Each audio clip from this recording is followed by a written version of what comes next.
Have you ever thought of someone and then they call, or walk into a room and felt tension even before a single word was spoken?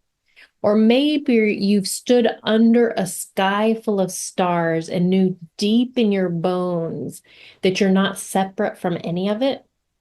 That's not just intuition, that's consciousness.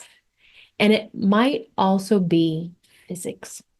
Hi, I'm Dr. Heidi Heron, and today we're diving into some of the most fascinating, slightly weird, but absolutely beautiful intersections between consciousness and quantum physics, with just the right amount of science and a whole lot of wonder. Let's start from this idea from quantum mechanics, entanglement.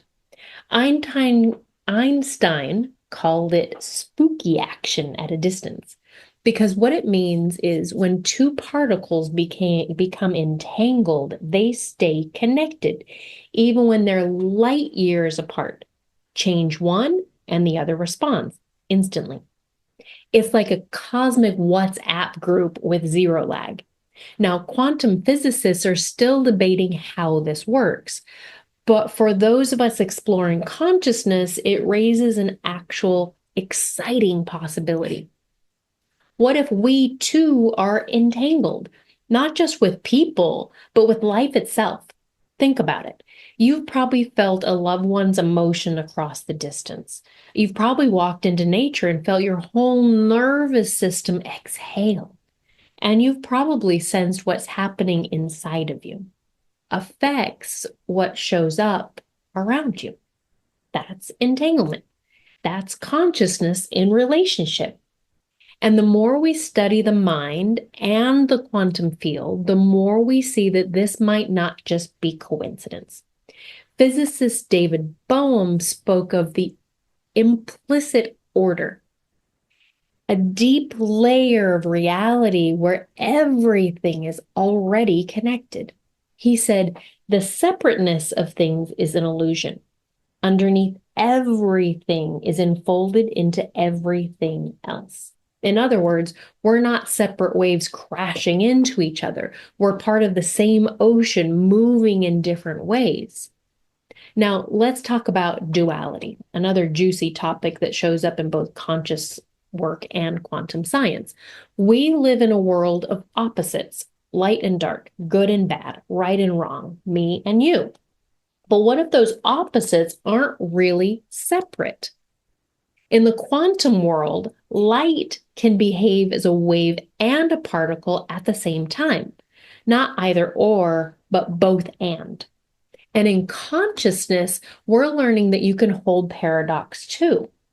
You can feel fear and be at peace. You can feel stuck and be growing. You can be a hot mess and deeply wise. We're not here to pick one side of the coin. We're here to learn how to hold it all. There's a beautiful quote from physicist Niels Bohr who said, the opposite of a profound truth may well be another profound truth. That's kind of mind bending, soul expanding. It's insight that I love because it shows us that consciousness is not black and white, it's a kaleidoscope. And when we expand our awareness, we stop needing to think that everything needs to make sense. We start becoming curious, deeply curious instead of controlling. We live in the question instead of clinging to the answer. Now, imagine consciousness like a giant web, an invisible network, and net that stretches across time and space. You're a thread in that web, so am I. So is every star, every tree, every heartbeat, every cat. And when one part of the web moves, it all responds. In NLP, we talk about systems, thinking systems, understanding systems, and that no pattern exists in isolation. But consciousness takes that level even further. It says not only are we part of a system, we are the field itself.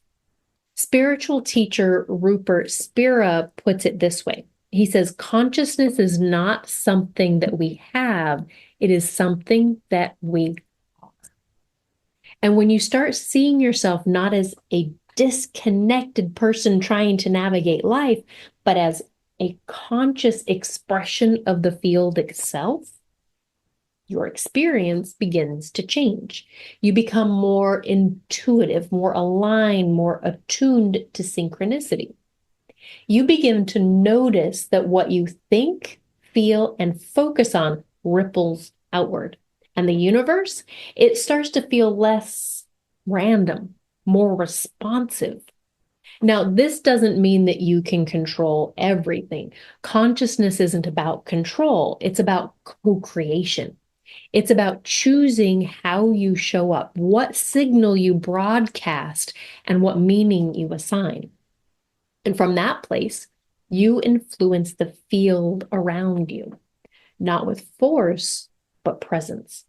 In quantum terms, we might say the moment you observe with awareness, the wave collapses into form. That's not power,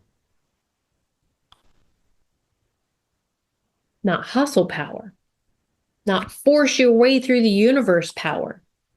Quiet power, aligned power, the kind of power that knows I don't need to prove anything. I just need to remember who I am.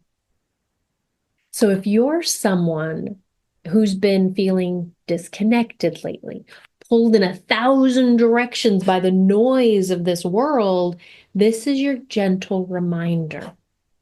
You are still connected. You are still entangled with every other soul. You are still a vital part of the field.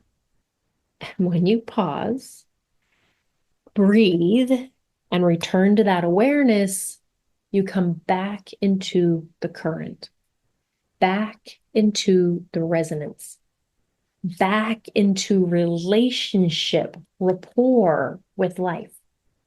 You don't have to understand quantum physics to feel it. You just have to stay open, curious, soft, tuned in. And when you do, life stops being something to conquer and starts being something to dance with. Thank you for walking the mystery with me today. Consciousness is bigger than any one theory, but the more we explore, the more we remember. We are not separate from the magic. We are the magic. See you in the next magical moment.